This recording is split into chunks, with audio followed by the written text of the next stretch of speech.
Tell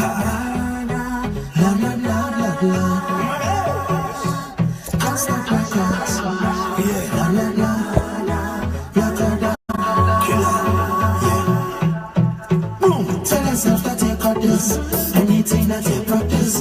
Tell yourself it's the baddest. Obstacles cannot stop this. Rejoin the live, guys. Rejoin the live.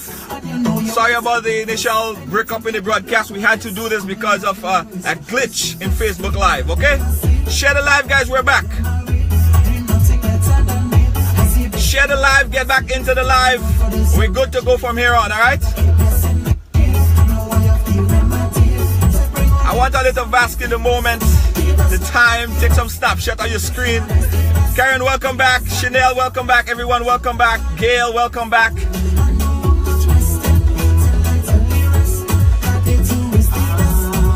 Oh, you gonna share it too? Share it. Find me and share it. Welcome back into the program, guys. Kathy, how you doing? Ezra. Winston, Lil B. You got it? Right. Welcome, Jada. Welcome to RideAlong. Your first time on RideAlong. I think it's your first time sharing your story of any sort on the audience. I first want to thank you for being brave enough to come on this program. All right. I know it was a difficult time for the day, and I was telling my viewers earlier, we kind of had a show and didn't have a show, and we kind of had to change it around. And then, because of course, you know, to be on this program here, it takes a lot of heart and guts, and you exemplify that by finally deciding to appear on the program with us. And I appreciate you, and I appreciate the fact that you are here. So welcome again to RideAlong. All right. For the folks that are just joining us, and for the folks that are just watching, and the folks that continue to come in, I want you to tell everyone a little bit about yourself now. Yes. Well, my name is Jada Venkatia Muglea. Yeah. Westwood. Most of you might know me as Dave or Jada, a buck before, right. But now this is the new me, Jada. Right. I'm originally from Grenada. I migrated to the US in 1998. Yes. I started my transition in 2008. Yeah. Yeah, that's about it. Okay. And today we're gonna kind of go down memory lane. I know for you it might be difficult at some points, and if I am saying anything that might be insensitive to your cause, I want you to stop me and let me know. Sure. All right. Let's talk about your previous life. And for everyone, for full disclaimer, Jada was born a male. Right? For full disclosure, we're taking it from that point of view. Let's talk about your early growing up in Grenada as a little boy. How was life? Life was very difficult for me because I knew who I was at the time. I always knew I was different, and I did not really fit in with the normal boys in the area. So I always got along better with the girls. You will always see me with the girls because that's where I felt comfortable with being amongst the girls. Hold on. You guys are not hearing nothing? Let me know if you're hearing, guys. Let me know if you're hearing. Let me know if you're hearing. I see someone say that they wasn't hearing. If you guys not hearing, let me know if you guys not hearing anything. Let me know if you're hearing. Let me know if you're hearing, guys. This is the test.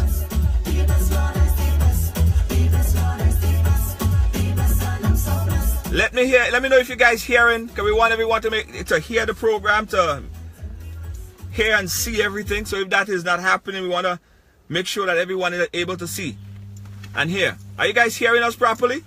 Just give me I am hearing you. Yeah, I know you guys are hearing me because I'm hearing myself on the broadcast. All right, everyone is hearing. Winsome is hearing. Everyone is hearing. All right, so they're hearing. Right, so let's go back a little bit, Jada. Talk about your life growing up as a little boy in Grenada. Life for me was very difficult. Right. It probably would need to speak up a little bit if possible. Life for me was a little difficult due Right. to the fact that I knew I was different. Right. I knew I was in the wrong body. Right. And I always knew that I was a lady inside. Right. So it was very difficult for me to fit in amongst the boys, playing with the boys, doing cricket, football. That just wasn't my thing. Right. I get along better with the girls. I felt comfortable when I was with the girls because that's what I wanted to be. So for me, it was a little difficult. Right. So what made it more difficult for you? I was molested at the age of 9. Right. People really don't know that. By an actual family member. I think that has taken my innocence away from me. Right. And I became very rebellious at the time. I became very rude and subordinate to others. And I think he has taken away my innocence from me due to the fact that I was a little bit feminine. Right. Most people had molested me in River Road, like guys will give me money and molest me and things like that. Molest you how? Sexually molested So me. at the age of 9, you were sexually molested Yes. by folks in your neighborhood? By a family member first. By a family member first.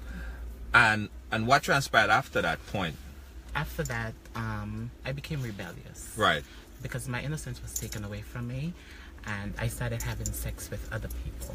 Right. So I would have sex with other people in the neighborhood. And that's as a boy? Yeah. Okay. As a boy, I started having sex with people in the neighborhood. And I know it might be difficult because your voice is very soft.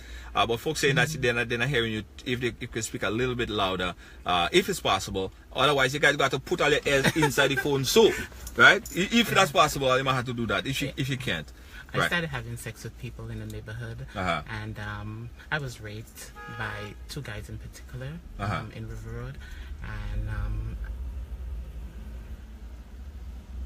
at 11 years old, I was molested by a particular guy, and when I got home, I was bleeding to the fact that my mom saw me bleeding when I got home. Right. And she asked me what happened, and I didn't tell her what happened, but she knew what happened, and she asked me who did it to me, but I didn't tell her because I didn't want the guy to get in trouble. Right. So that was kind of swept under the rug, and we just moved on. And from there, life wasn't the same for me. So folks, again, if you're just coming in, we're speaking with Jada.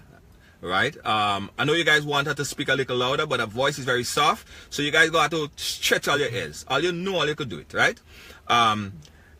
Born as a male in Grenada, her life changed at a tender age of 9 when he was initially sexually molested by a family member. That's as a boy. Yes. That's as a boy. And then the abuse and the sexual abuse went on. Continued after that. So at what point did you become promiscuous as a boy? When I passed and I went to GBS at 13 years old, then I had my first boyfriend at 13 years old in Form 1. And I became very promiscuous and I started doing the things. But then it was mutual because we agreed to things and we were doing things. It wasn't like it took it away from me. Right. I gave it to him because I wanted to. Right. Why were people sexually picking on you as a boy? We're talking about we hadn't reached to the transitional point as yet. Why was all these people coming on to you? Were you so different, or what was different about you? I was different because I was feminine. When they see me, I walked as a girl, I act as a girl. Right. So I guess some men were attracted to that. Being male and you're feminine, I kind of remind them of a woman. So I think that I was an easy prey for them to come on to them. Right. I see you guys. I'm watching your comments as well, and I'm watching your comments. I see, Don. They say it's a sad thing because this is so prevalent, and it even now, we have sexual molestation of girls, and people don't even understand. There's also a lot of sexual molestation of little boys as well, and it's happening up to this point. The fact is, people has never walked in my shoes, right? So they're quick to point fingers at me, and think I'm doing something different. But this is always me. For those of you who have known me since I was at the tender age of 4 or 5 years old, this is not something that I adopted. This is something that I always was and always knew that I was born to be. I am not saying that God made a mistake, because I don't think God has made mistakes. Do make mistakes. Right. But this was always me. Right. And the you that you're talking about, you felt that you was like in the wrong body? Yes. Explain that to me. Explain that to me. Wrong body. When I wear women clothing, like my best friend Nedra, I always used to wear her clothing, and I felt comfortable. I was happy. I was excited. I was enthusiastic in wearing women clothing. When I was attending GBSS in my uniform, I never felt comfortable in men clothing. But however, I felt comfortable when I wear the makeup. I used to go to school with a full face makeup. Right. I used to get in trouble, but I still wore it. Yeah. Because that was me. So it's just me being more comfortable in women clothing, and then I knew that I was born to be a woman. So you just felt wrong. You just felt like that you was not meant to be a boy. No, I was always meant. You was to be a woman. always meant to be a girl. Yes. So when did you actually started to make more moves on yourself to change your body, or to change your whole what you think that you was meant to be? In 2009, I migrated to the US in 1998. I started living my life as a woman. Right. In 2000, I was actually homeless in 2000 in the USA to 2003, and I didn't have a choice. I started living my life as a woman, and then in turn I started doing prostitution to get by, to make my living. My first hormone shot was in 2003. It was done black market for $20 from the other transsexual women, and that's how I started getting my hormones to look feminine and to act the part, get my voice softer, and to prepare me to where I am now. What's the most difficult thing we're talking at the point of transition? Again, guys, let me just recap very quickly. We're talking here with Jada, all right? And if you guys are just coming into the broadcast, beautiful Jada that is sitting right next to me, she was born a male from Grenada, sexually abused as a child, and she felt like she was not in the right body. She didn't feel comfortable. She didn't feel like she could have like live a life as a male, to have girlfriends and climb in tree and go and pitch marble and all them stuff, right? So I'm assuming you was playing with dolls and all that stuff as well. That was your forte. And when people were to come and say, hey girl, let's go on to the river and let's go on and play some cricket and all that stuff, you was like, I couldn't do that. You couldn't do that. My mom never made me do that. Right. So did your mom know, or did your mom accept the fact that you were different? No. It was hard for her to accept the fact. I mean, come on, guys. We are all humans, and no one would like their child to be different. I would not even wish this life on my worst enemy, to be honest with you. Right. Because you've been judged every day. It's very hard for parents to accept their child for being you, being different, because they know the things that you will be going through, being different. Right. The family. I know you said that it's difficult for a mom to accept it. What about your brothers? What about your other family members? What about your father? What about the other support group that's supposed to be around you to say, well, whatever you decide to be, we love you and we support you for that? What that element there? I don't have a father. How do you mean you don't have a father? Well, I had a sperm donor, but I don't have a father. My dad was never in my life. The only person that I knew was my mom. She was my mother and my father. So my dad and we don't have a relationship. I don't know what a father's love is. If he's called me on the phone, I don't even know if to say dad or if to call him by his name, because I don't want to disrespect him. Right. So we don't have a relationship. I have not spoken to him in over 20-something years. Do you think that, because you say at around 6 years old, you started to feel like you're different, right? Do you think that was missing? Do you think that if your father was present, then that would have been an element of you that probably would not have been a reality? I think I would have still been me, but what I can say is, if my dad was around, maybe life for me would have been a little bit different. Right. Yes. Right. See Wayne Wakiti, how you doing? Andre Scott, how you doing? I see you guys. I see your comments, and we're gonna get to it. And we want to make sure that we get your questions that you're coming with. I know you guys sharing a lot of love for her and a lot of appreciation because she needs that. And we haven't really touched on the core of a lot of her stories yet. The suicide that she attempted and all of that stuff. We're gonna get to all of that stuff. But guys, I want you to continue to keep sharing the program and share some love because it gets very difficult being on a program like this, exposing your story to the world, and you really have to appreciate the fact and her strength to come on this program.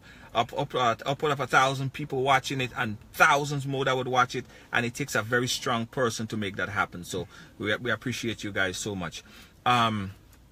So your father was not in your life, is totally absent from your life. Yes. Brothers and sisters? My 2 brothers, my youngest brother, which I actually take care of and I look out for him. He loves me dearly, unconditionally, no matter what. And I have my middle brother. We are very, very close. The others, no. Yeah, okay, that was your family support. Yeah. What was the most difficult thing of living in Grenada? The most difficult thing for me, I wanted to transition. And in fact, when I got my visa to move to the US, I told 2 of my friends, the next time they see me, I will be a woman. Because I know I was in the wrong body and I wanted to make that change, to be happy with myself, to be comfortable within myself. And that was difficult for me. I couldn't be me. Yeah, I had to live a different life. I used to dress up in women's clothing in Grenville because there was a secret house for gay men to go to and be yourself. In Grenada? In Grenada, in Grenville. So I could have gone there and expressed myself and meet the other girls and guys like myself who who were different. And it was a safe haven for us. We used to do all types of stuff, but we were happy. Right, and that's where I used to go and be myself. Right. I was speaking to a psychologist. And the psychologist was saying a lot of times that young girls, they would go through the process of abuse, sexual abuse, and then they would move on and decide and then hate themselves, hate their body, the skin that they're in. So sometimes they eat and get very fat, or sometimes they do things to themselves like they don't love the skin that they're in. Minus the fact that this stuff were to happen to you, if you were not abused as a child, if all of this stuff didn't happen to you, would this have been your reality today? Yes. It still would have been the reality. Yes. So it's not a matter of you hate the skin that you're in because of what happened to you. No. Do you blame anything of the abuse that happened to you in a younger age on what you are today? Yeah. For me, I don't trust people. Yeah. I don't really have close friends. A lot of people may know, and I'm very insecure. Because of the past things. I don't feel pretty. I mean, people may tell me I'm pretty, and I get that all the time. I just feel like doing more stuff because I'm going for a look, and when I do achieve that look, I'm still not happy because I'm still insecure dealing with myself. Some people are shocked that the fact that they have some place in Grenville that have, is that place still operating? Still existing? So is there my last visit in September, September 13th, I was there, and I passed in the house, and it's still there. Still there? Yeah. The activities are not taking place there anymore because time has changed. Right. Yeah, so they are older now. Yeah. Yeah. Is there a lot of people, in your estimation, that you have met, that you have came upon, that are shielding themselves, that has that mask in Grenada or in the Caribbean or anywhere for that matter, that is afraid to even come forward, but they're secretly eating themselves out, like they might be married to their wives, but really and truly they're just not living the life that they want to live. Yes. But they just don't want to come out because they're scared of society. Yes. In the Caribbean region. In Caribbean. Really? Trinidad, Barbados, specifically Jamaica, because my husband is Jamaican. Oh, your husband so I is visit Jamaican. Jamaica all the time. Okay. And I've met people who wants to be themselves, especially, as you can see, most of the girls who are discriminated against and cast out and from society because they are different and they live in a gully. Right. I mean, you can see things like that. Guys, we're speaking here with Jada. I'm repeating it might sound annoying for those who've been watching, but we have to, because a lot of people are coming in and out, and I'm watching your chat as well. And continue to share the love, continue to share the support for Jada, because again, it's a difficult position to be, where she is expressing and exploring all of her story to us. All right, I know a lot of you guys ain't even gonna think about doing it, because all you all you don't want nobody to know about, all you think, all you walking about the street like all you walking on eggshell, like everybody perfect and they didn't go through stuff. But she's here, and we want nothing but love and support. All right, we appreciate that. Before we move on, I'm just noticing some comments, and people are going back and forth at things. The reason I chose to come here, because I wanted to share my story. Right. And I know there will be negative comments, and some of my friends who are there, I don't want them to go back and forth with these people, because at the end of the day, everyone has their own opinion. Right. Two people or everybody would not be the same. Right. So they are entitled to their own opinion as well. So Right. I don't want them to be going back and forth, because I'm a classy person. I carry myself as a lady, and I am not going to stoop to their level. I'm very educated and successful at the same time. Right. Yeah. And that is good disclaimer to put out there. Let's move forward a little bit and talk about when you learned of the process that needed to take effect in order for you to become a full-blown woman as you wanted. Did you look it up and say, wow, this is too much, I don't think I could do this? No. What are some of the processes that you have to go through to transition from a man into a woman? Well, I have I had my lips done. Lipo. I make it bigger. Okay. I lift my cheeks. Uh-huh. I remove my Adam's apple, and I soften my voice box to Right. make it sound more feminine. In May of this year, I did breast augmentation. I went bigger on my boobs. And my big surgery, which is coming up in February, my sexual reassignment surgery, removing the genital area and putting what I really want it to be. So you are ultimately going to be a full woman, complete with vagina and everything. Yes. Right. I'm going to ask a very inquisitive question. This wouldn't be right along if I didn't get a chance to ask some very inquisitive question. When you think about a woman, when anyone think about a woman, people might say, well, it's not just wearing women clothing. It's not just getting a boob job and all that other stuff. To you, what is a woman in your thinking, in your mind? What is a woman? A woman is me. You're looking at one. Right. For me, honestly, you don't have to bond. A woman, you don't have to have a child, you don't have to have a menstruational cycle and things like that to actually be a woman. For me, I live my life as a woman. I am a woman. My name is not something that I don't carry a male name. My gender does not say M. My whole name has changed. My gender has changed under the state of New York City. I am a citizen with a female name of the US. So I travel as a female. I've gone to Dubai. I have gone to the Middle East. I've gone all over the world. As a woman, I've never had any problems with anyone. So I am a woman. So what happened to... Nobody second guess anything about me. What happened to Dave? What happened to Dave? What happened to Buck? That changed. Can be like this and carry a male name. Yeah, I know. But in terms of Buck, the person, like, is there Buck still inside? Come out at some point in time? Yes, Is that Buck come out inside. When does Buck come out? In River Road, if you harass me and call me at a name, yes, I'm gonna put you in your place. Hold on, tell me how Buck to come out. let's get Buck coming up a little while. Let's go back. Let's get Buck a little bit, because Buck like confusion too, you know.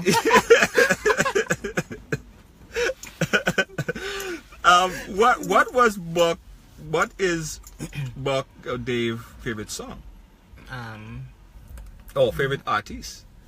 I don't remember the two boys. The Top Striker. Yeah, Top Striker. And Boise. Okay, so that and you like calypso just like every other Just like Grenada. everybody else. Okay, yes. and you sing calypso. And my favorite past thing, because my first marriage, I got into opera. So I like opera music. Okay. Let me see if I can get some Buck to come out on you. We'll try. Guys, it's Right Along, and we're chatting here with Jada. she has such a remarkable story, and we still have a lot more to tell here. And we're watching your comments. We have Sharoma. How you doing, Sharoma? Yes, she's from River Road. People remember you from River Road. Gail, I see you as well. Gail Charles, I see you. Thank you so much. Tell us about I'm getting your favorite song. In the meantime, tell us about the processes. Your lip, getting that done. Was it all what's the process? My lip is silicone injection based. I did that in California. It was paid out of my pocket. So I got it a little bit bigger, but I made it look natural to fit my face. Right. My breast augmentation was covered by my insurance, so I did not have to pay for that. Right. And my sexual reassignment surgery will be covered by my insurance because my gender says F. My hormones and everything are covered by my insurance, so no money comes out of my pocket to be paid for any of those surgeries. I want to talk about the guys, and you could post your question there. We're going to look out for the positive question. I know I don't want to question that lambaste no, we are going to take the negative as well. You know, we're going to take the negative with the positive, but we want to get everything right. You say you're going to get your vagina and all of that stuff after you get the castration and all that. Well, I had castration done in 2010. The castration, guys, is removing the genitals. So it decreases your testosterone level, so that I remove and I shrink my penis. So it's smaller now, preparing me for surgery.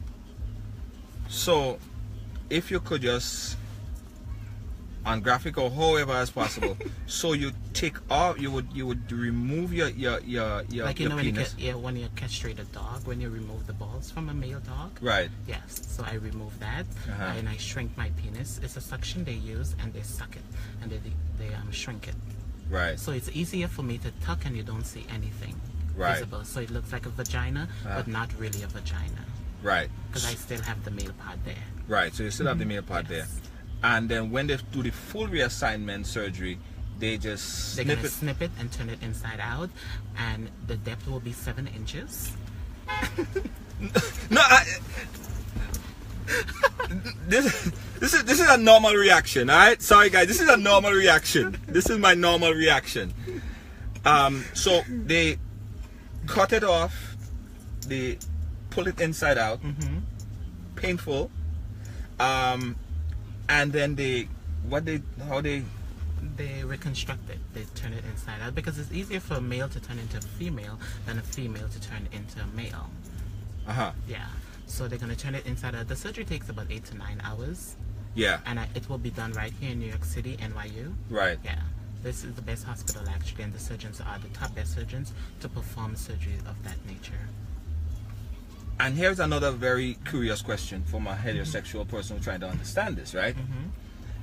How does sex feel then? And how would it feel now as a female? It will feel normal as a woman. I can climax as a woman, everything as a woman. The only 2 things I would never have is a period, and I cannot have any children. But it works everything normal as a woman. And now I don't have to tell a man that I was transgender. And I don't have to tell a man that I was a male to a female. Because the sex is going to be normal. It's going to be woman? Yeah. All the way through. Whoa. Guys, ride along. Jada here. Guys, you know my facial reaction. I have no control over the thing. Same thing happened when I was doing Sobe's interview. I have a facial reaction I cannot control. This is real life TV. I can't fake it. I have this thing that comes up here because that's when I'm asking curious questions. So that's how it is, alright? The whole transitional point and changing from a man into a... Have you ever woke up one morning and said, boy, I'm tired of this one. I want to go back to be a man. No, I love the skin I'm in. You love the skin you're in? Yes.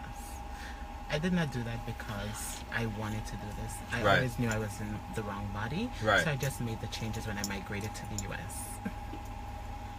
Right. So now your family know that you are have fully transitioned or partially transitioned. How do they treat you now? I don't have As I told you, I don't really have a relationship with them. I never give them the opportunity to have a relationship with them. Right. I mean, when I visit family back home, I get loved. I get the support that I needed and I always wanted. But here, I don't really have a support system more than my husband, my cousin Callie, Nazi, Winsome. I can call and speak to Winsome Slocum. That's my cousin. Yeah. Oh, Winsome Slocum, a good friend of mine. She's a very active viewer of the program. Yes. Yeah. Very good friend of mine. She spoke to my mom when I was going through my transition, because I came out to my mom as a female in 2012. Right. Yeah, because I always would lie to her when people told her they see me as a woman. I would say, don't bother with people just talking. Right. Because I never wanted her to feel. Oh, your mom? Yeah. I never wanted her to study it and, you know, get her pressure up. So I would always lie and say, don't bother with people, they're lying. Right. That's your husband. You is a Jamaican. Yes. How did you guys meet? We met in the street when I was working as a prostitute. He wanted to actually, he came up to me and he talked to me, and I was like, well, I'm not going to date you if you don't have any money. And he was like, you're very beautiful. I don't want to date you. I want to be with you. I was like, you're wasting my time right now, because to talk to me, I'll charge you $40 for 5 minutes.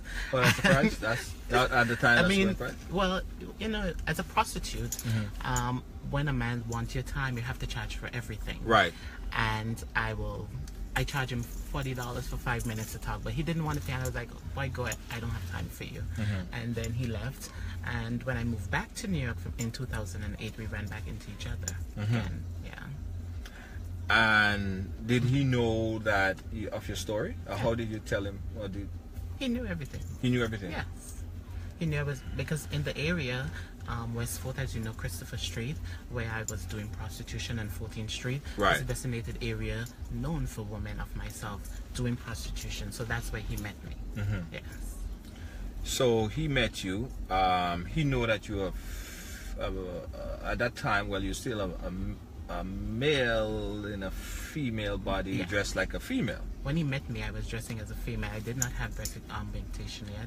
I didn't even started hormones fully yet. So I was just like regular. Here comes another. Here comes another side of the head question. When all of that was going on, was your husband homosexual? No, my husband lived a straight life. Okay. When I met him, he had a girlfriend. He was engaged to her to be married, and I never wanted to sell myself for less. So when I decided to get serious with him, I put down my ultimatum and I said, it's either me or her. And he picked me over her. Yeah. So knowing this, that, and am I getting too intrusive? No. Let me know, because I've been told that once or twice. Guys, before I ask the next question, I want you guys to do something for me. I want you guys so far to give Jada some love. Give Jada some love, man. God, she's sharing all her stories here on the program, so give her some love. Share the love, guys. Share the love. And if you ain't share the program yet, I want you to share the program as well. I want you to chat with Flowers. I see you.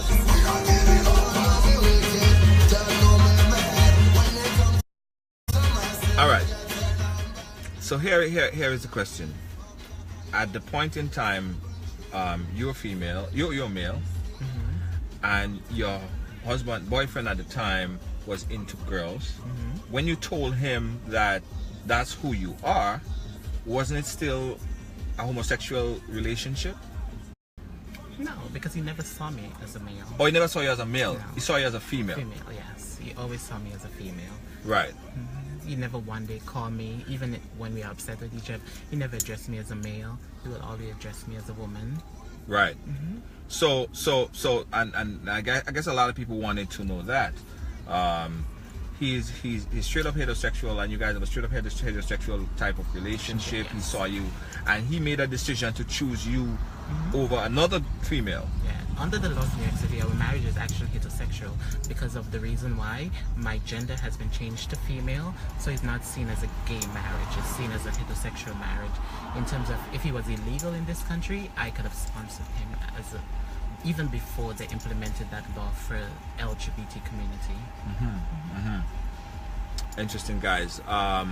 Lois, guys, this is your opportunity. I'm going to take a few questions from the folks in the chat room. Your opportunity to ask a question. You don't mind if you ask a couple questions, no?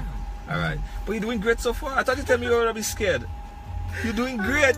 You're doing great. I'm more scared than she. Well, I am actually surprised of the overwhelmed love I'm receiving. Yeah.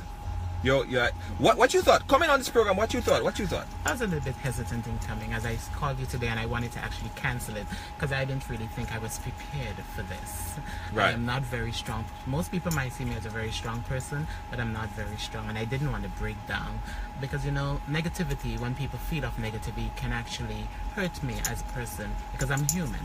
Right. Nobody wants negative feedback or anything. Right. You know, I'm sure if someone says something nasty to you too, you kind of feel a type of way too. They do. Because we are all human. They do it all the time. Yeah. It becomes a point where you love the skin that you're in, and you're strong for the skin that you're in. So the negativity that may come to you, it just kind of like just drop off, like dust it off your shoulder. You know what I mean? And I'm sure even now, you know, people, when you go back to Grenada and you say, this is my beautiful self, and people say like, wait, no, that's not Buck walking down the street and call you all these derogatory names and stuff like that. You know what I can say? I did not receive any negative. Only one incident I've had when I was in Grenada in September the 13th. I went into KFC. Somebody told me that. Yes, I went into KFC and I ran into... There were some girls on the table. No one really knew what I was. Right. Or who I was. Yeah. And there was a police officer, Kim Douglas, 553 is her number. I sent a letter to the Commissioner of Police, and I have very well-known friends who are actually gay on the DL in government in Grenada, and who has really great positions that I contact. So they're taking care of the situation now as we speak. A lot of undercover gay yes. men. Okay. And the one girl said hi to me. I don't really know who she was. And then she came over. I was getting some chicken for the young man I was with. And there were two guys saying, hi, beautiful, trying to strike up a conversation. But I know what I am and who I am. I'm not there to get any man or anything or try to fool anyone. Right. And she called the guy over. They started taking pictures, this same Kim lady. And she called the guy over and telling him, oh, I guess maybe I'm a man, you know, blah, blah, blah. And he started to pull out his phone now and try to take pictures. So, you know, my Martin Bless, I blazed up inside it. How you tell him? Tell him how you tell him. I cussed she ass. Yeah? Yes, I did. I've let she have it. And she wanted to arrest me. I said, you dare not touch me. You're not going to touch me because, first of all, you're supposed to serve and protect me. Right. But you is the one who started all of this. And you're not putting your hands on me because it wouldn't be a nice sight. I said, no, but you can intimidate me by your power. Right. I'm not scared of that. And then she make a big scene and she titty herself like somebody's supposed to be scared of her. I ain't scared of her. Yeah, because she husband does beat her in Grenada, and she's a police mattress, as I was told, but I didn't know them thing, you know. I had to find out the therefore about her. That the buck coming out, you know? Yes, that the buck coming out. I don't want to find buck. I know somewhere inside of the buck, there's somewhere trying to come out. Buck trying to come out. I ran in she ass. Yeah? Yes. I create scandal and I tell them pull out their phone up because they're just fabulous. And I was on point because I knew I was going in town. And anytime Jada steps out, she always look her best. She was just hating because I look better than her. So, are you prepared? They said when I spoke to the cop, and I went and I spoke to a certain cop that I knew who's a sergeant there, he said she's a troublemaker. They remove her from the market and they put her somewhere up behind, away from people. So, she's a troublemaker. Yeah. I mean, she's not qualified for that job because what I was told, she was working at a gas station in Frequente and she sleep with someone for that position. Oh, okay. Well, that's alleged. No, it's not alleged nothing because I have facts I can prove. Okay. All right. So, guys, we're speaking with Jada. You guys are running down already. If you haven't seen all that we spoke about, you missed a huge part of the program. So, after the program finishes, you have to go back and watch it again and again and again. So, you live in your life right now. You have to change your name and change your ID for the US here. You had to change all your information and stuff like that. How difficult was it to now transition that information? Because I had did you see the interview that I did with Kia? Ranking Kia boss? No. Okay, so Ranking Kia boss. Honestly, I like her as a person. I don't want to talk about her, Right? Because I don't like how she came down on the gay community, community. Right? I mean, regardless of what, we are transgender women. We fit under the same community, and I don't want to bash my people just to get out there. I'm not looking to be famous, Right? Because I have a job, I make my money, I'm comfortable with me, so I really don't want to talk about her. Okay, no problem. We skip that. We skip that all together. No problem, guys. Guys, again, it's your opportunity to chat here with Jada. Do you consider yourself a transgender woman, LGBT? I consider myself Jada. Jada. In the eyes of the public, yes, I do fall under the branch of the LGBT community. How active are you in promoting LGBT rights and things of LGBT people? I mean, the people of the gay community. I'm not active. You're not active. No. Right. I work too much. I don't have the time. In all that is being done and in all that is being said, when you look back and you look at where you are right now, your life and everything that was done, and you look back at your life back in Grenada, what would you have changed? Or is there anything that you would have changed or changed that happened back then?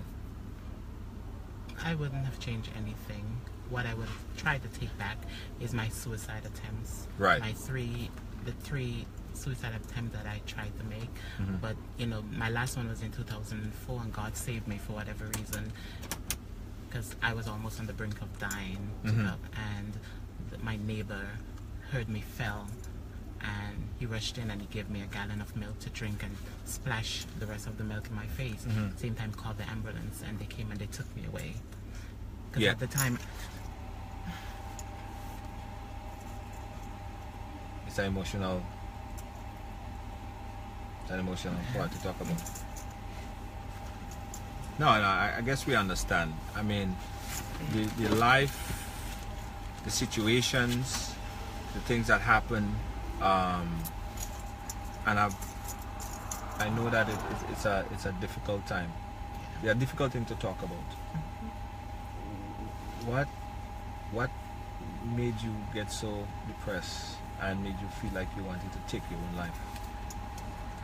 I didn't like myself then. I didn't like where my life was going. Right.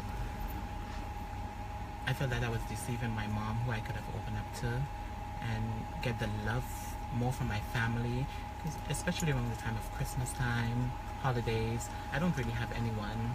I try to show my love to people and make people accept me for who I am, but I think in turn I'm trying to buy love from people.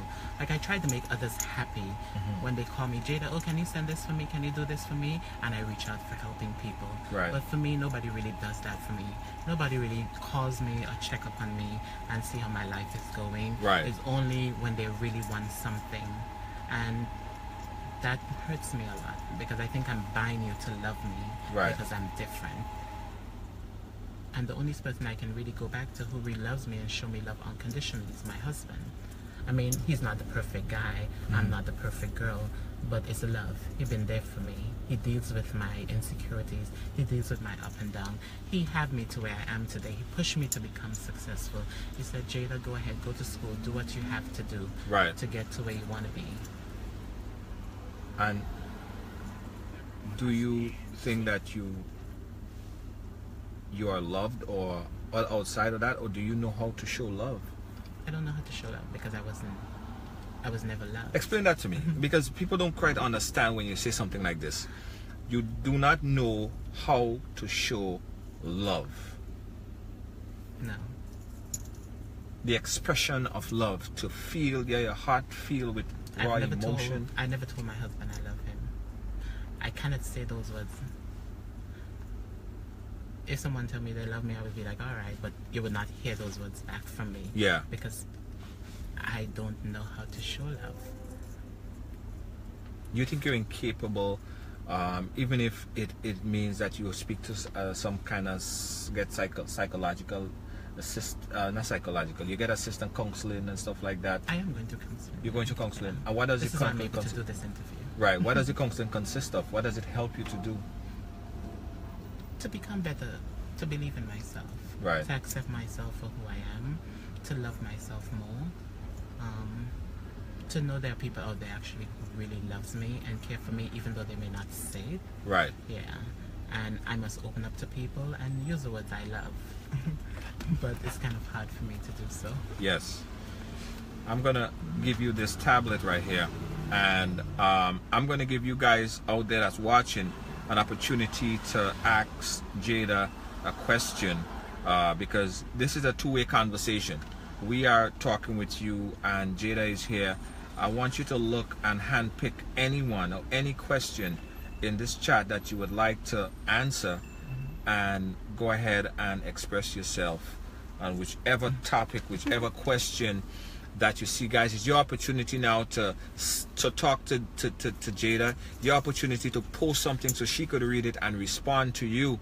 Remember, for those of you who are just joining us, started at a very, very early age when she was sexually abused, when he was, well, as a boy, was sexually abused, and they continued for years after, moved to the United States and went through the going through the full process. You see one?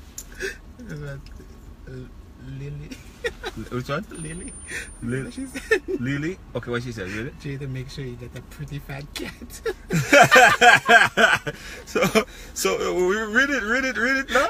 Read it. No. So Jada want to know in because you're able to select it. You're able to go there and pick which one you want. So you say get a nice fat one. Any other question? Your opportunity now, guys, to talk to Jada. Any question you pose, anyone she feel like she want to answer, she's gonna answer it. It's your opportunity to talk to her. And after today, guys, I don't want to hear nothing, because everyone has a story to tell. Everyone have their lifestyle. Everyone have what they've been through, and everyone became something because of God wanted them to be that. Jamila Park. Yes, Yeah. I came out of prostitution in 2004. That was my last arrest. I've never been arrested thereafter, and I've never hit the streets of New York City again. I am in the beauty field. I'm a licensed cosmetologist. I am an international beauty trainer at JFK, Terminal 4. Yes, so I'm out of prostitution. Right. You want to take one more question? Go ahead. It's up to you. It's up to you. It's your show. Guys, your opportunity to pose a question to Jada. Anyone she wants, she could answer. She could answer any one of the questions that she feel like. Your opportunity to pose your question to her. She's reading all the comments. She's reading all the comments and taking it in. Veronica, it was for me, I was scared the first time I was returning What was home. the question? The question is, what does it feel like when you went home on vacation? How does people respond to you? Right. For me, it was good. It was great, actually. People loved me. I felt love. I felt embraced. I didn't really have any issues with no one. I really had a good time, except on my last trip. Right. That's when I had that little altercation with that lady in there, and it kind of put a sour taste in my mouth in returning back to Grenada. But other than that, I've never really had no problems. I've felt love. Everyone accepted me for me, and even though people call me he or whatever, I don't have a problem with that, because it takes time for people to get comfortable in addressing you in the right pronoun. Right. So if someone call me Buck, I know that person know me very well. Right. If you call me Dave, I know that person know me very well. Doesn't mean they're disrespecting me. Right. But it's like maybe they may not know my new name now. Right. So I will still answer them. Someone asked there that, what about kids?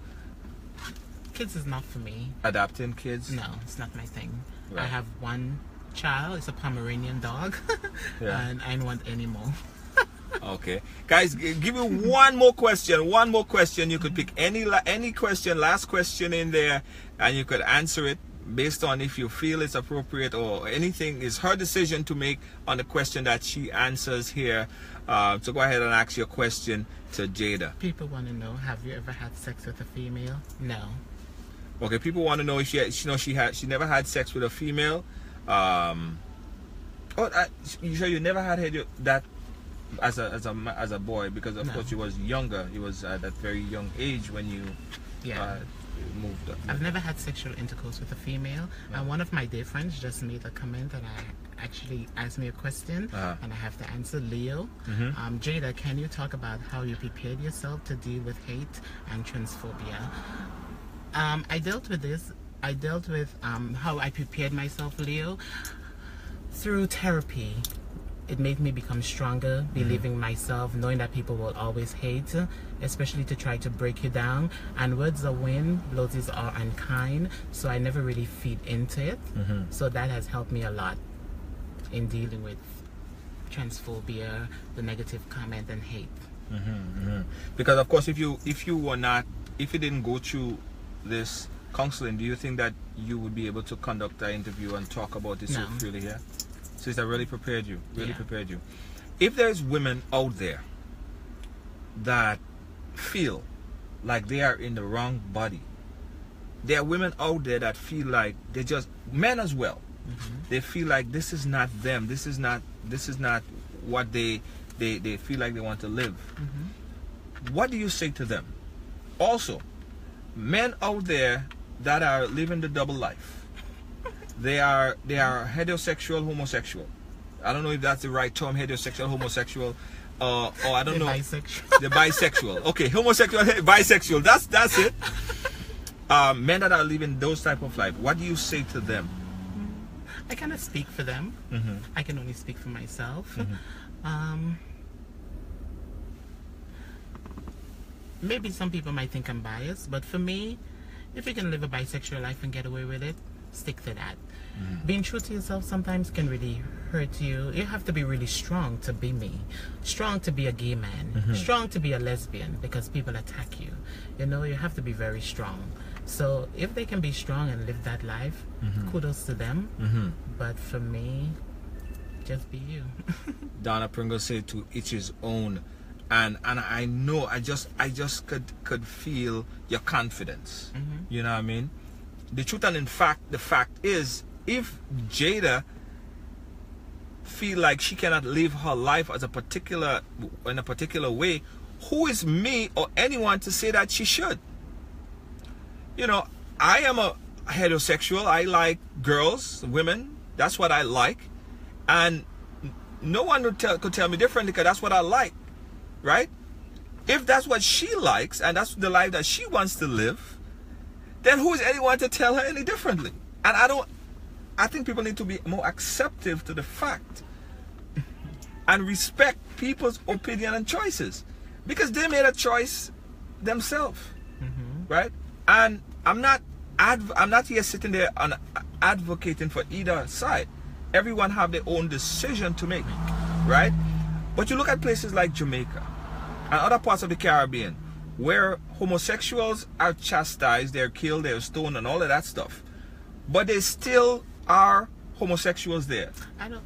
People have the thing on Jamaica. Well, not I visit Jamaica, Jamaica all the time. Right. I've never really had no issues like that. Same as happening in Jamaica is happening in Grenada, happening all over the Caribbean. They are not educated. They don't know how to deal. They don't have the knowledge how to deal with people like ourselves.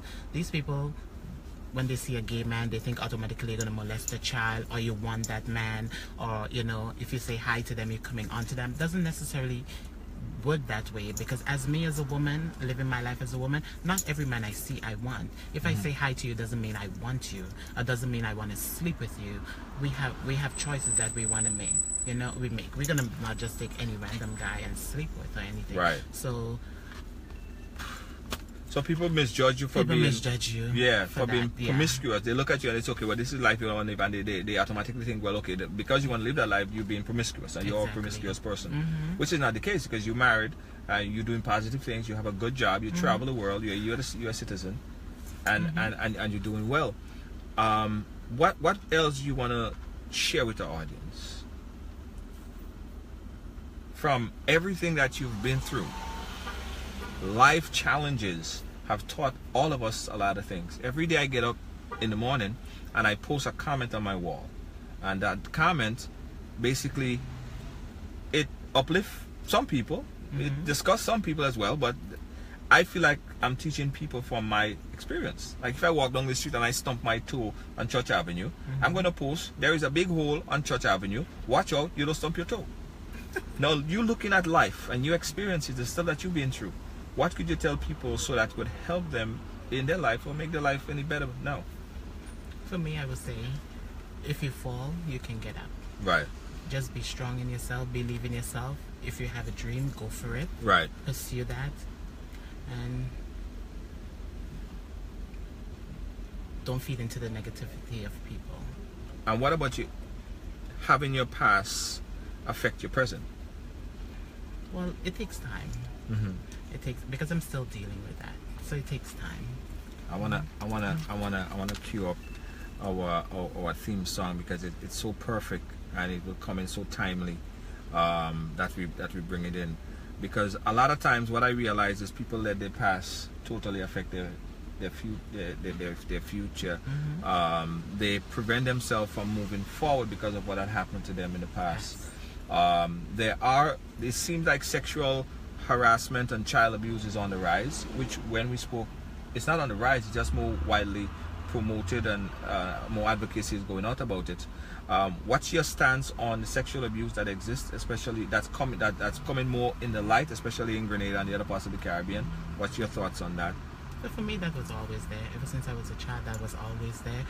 I've been a victim of the sexual abuse. Right. And what people just do, sweep it under the rug. Now the victims are actually speaking out and they are having a voice. So it's nothing new for me.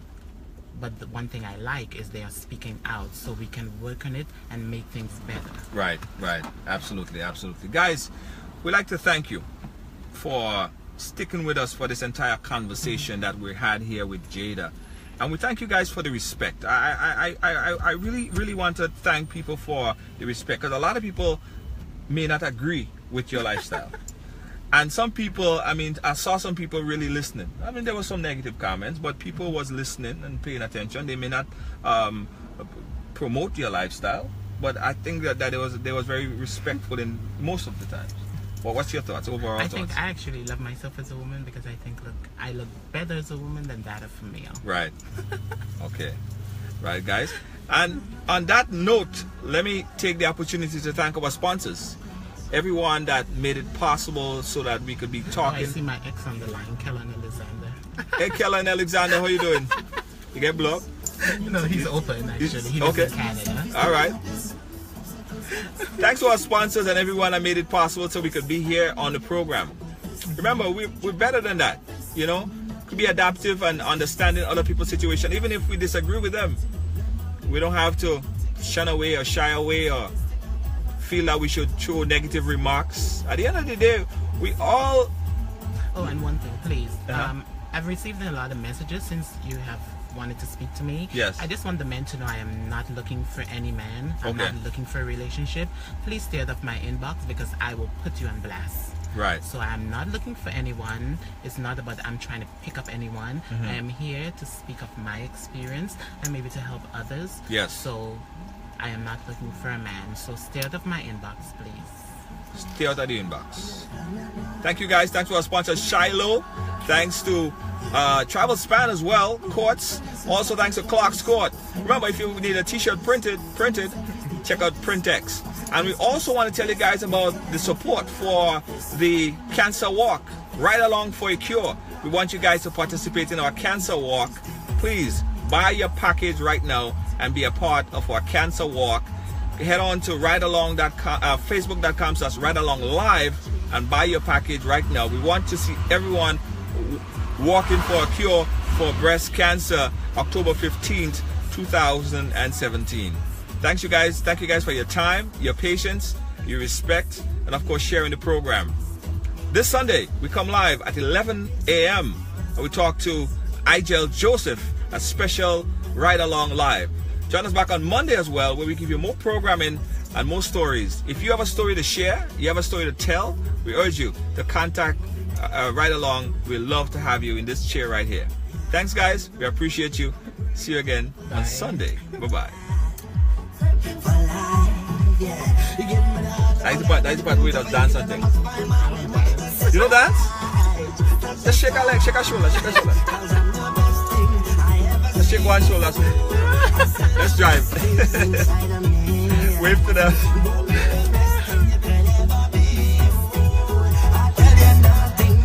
Later, guys.